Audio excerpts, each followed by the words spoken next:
Welcome all my lovely goblins and ghouls of the internet. I am Anya, your demon cinephile.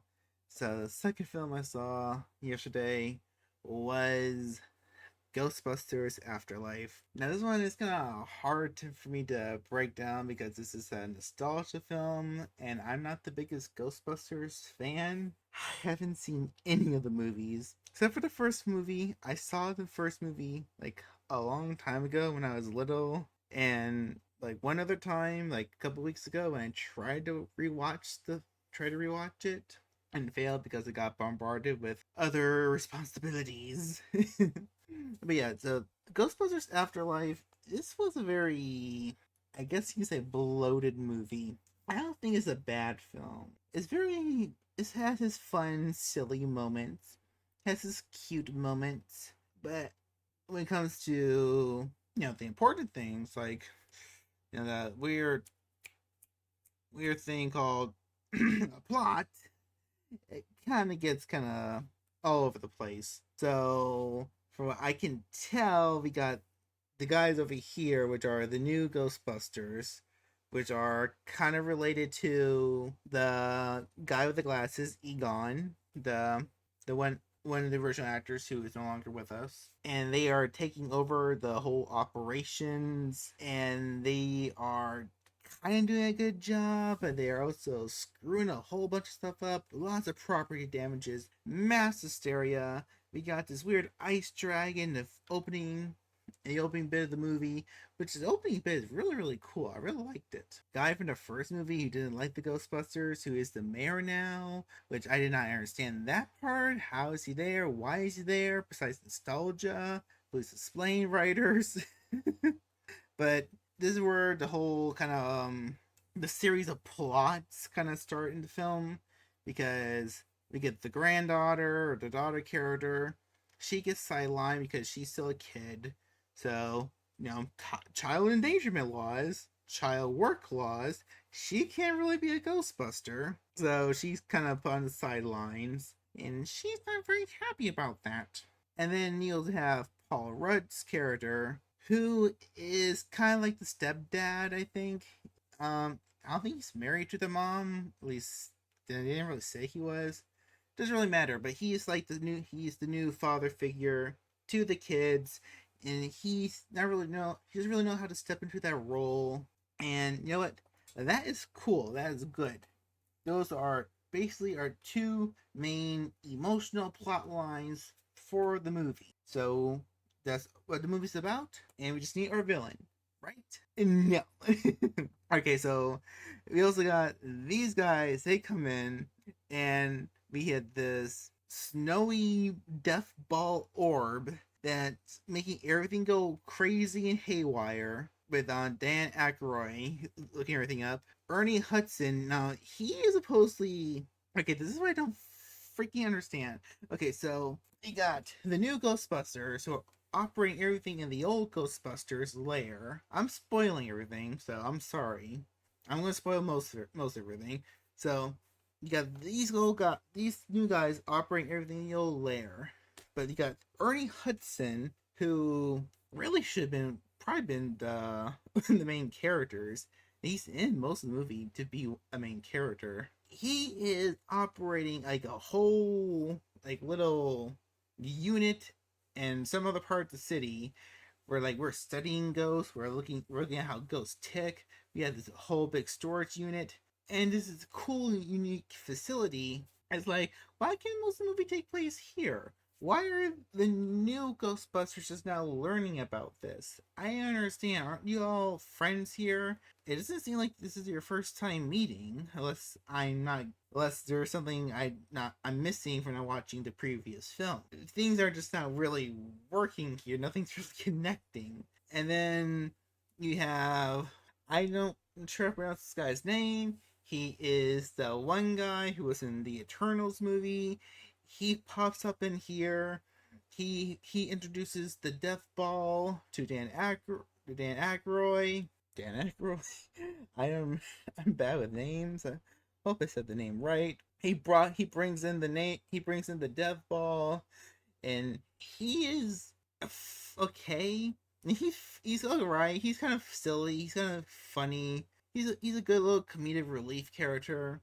But the bad thing is though, so is everybody else. This is a comedy movie where 90% of the cast are comedy actors. So I'm not exactly sure why you needed another comedy relief character. I mean, he has some cool bits at the very end of the movie, but he kind of like Bill Murray, he pops in and out. So there's like a good part of the film where you kind of forget about him. At least I did. But we got the villain, which is just this ice monster, who is kind of cool. But when he finally shows up at the end, he's just a big scary monster. Just a big scary monster. I don't know. I found that kind of I found it kind of boring to be honest. You got the daughter character who is making friends with this ghost girl, and oh, forgot about Wolfhard, Finn Wolfhard. He has this very, very important side arc in the film. He is constantly getting slimed by Slimer. No, that's literally his entire point of the film. This Finn Wolfhard has no character arc, no character journey, no big moments in the film whatsoever. His literally the only thing he does in the movie, he finds out that Slimer, which he got loose or something. I'm not exactly sure how that works in this world. He is in the attic of the Ghostbusters house and he is eating all the food. He's sliming through the roof, and it's Finn Wolfhard's personal job to get Slimer. That is his arc. You understand what I say? This film's kind of bloated. And the movie has way too many plot points to squeeze into was barely 2 hours. Yeah, I'm sorry.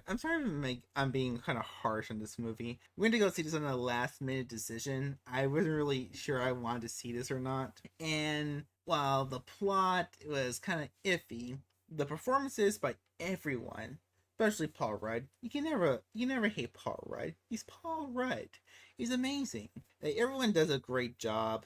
So, not really. I about to say Bill Murray kind of phones it in. Like, he doesn't really seem like he wants to be there. I know something about it, you can kind of tell. But everybody does a fantastic job in the movie. Like, no one gives a bad performance, I would say. The scripts just need to be a bit tighter. Like, the movie needed, like, for one thing, this movie is like not like two different movies. Two different movies you could get from this script alone. They cut this into two different films, or at least add like a 30 minutes extra. I mean, for some people that might be too long, but I don't know. With the energy the film had, I think the cast and crew could have made that 30 minutes work. With the action in the film was pretty good. Nothing special or spectacular, I would say. Nothing for me. But if you're a fan of Ghostbusters, I think you would love it. What I really do like, though, is the design and look of the ghost. I really loved all the look of the ghost. The ice ghost, like the dragon ghost from the beginning of the movie, the ice demon at the end of the movie, all looks really, really spectacular. I love this little blink ghost that can just possess objects like it's something from Evil Dead. I mean, it's just like a little light ghost, like a little like like a little like red light, but how it just jumps pew, pew, pew, pew, pew, and just takes things over. I thought it looked really, really cool and neat. I thought Slimer looked really neat because it's a practical effect. It's not a fully CG creation. It's actually a big puppet, and I thought that was really amazing. The script was very all over the place. The storylines not cooking. This was not this was not a good script, at least in my opinion. I didn't think this was a good. None of the stories they're trying to tell here were that good, in my opinion. But if you're a Ghostbusters fan, I guess you will like it.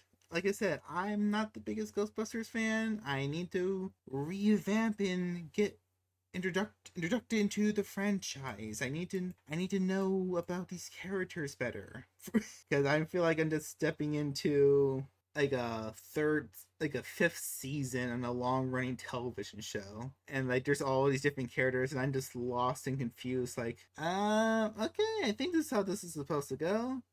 All right, this is character. Okay, it's cool, cool. I'm not sure how to properly correct and critique this and that. So you're a Ghostbusters fan, you might like it, and I might like it more after I watch the other films. So yeah, fun film but bloated story. So, to each of their own. And that is how I'm ending this video.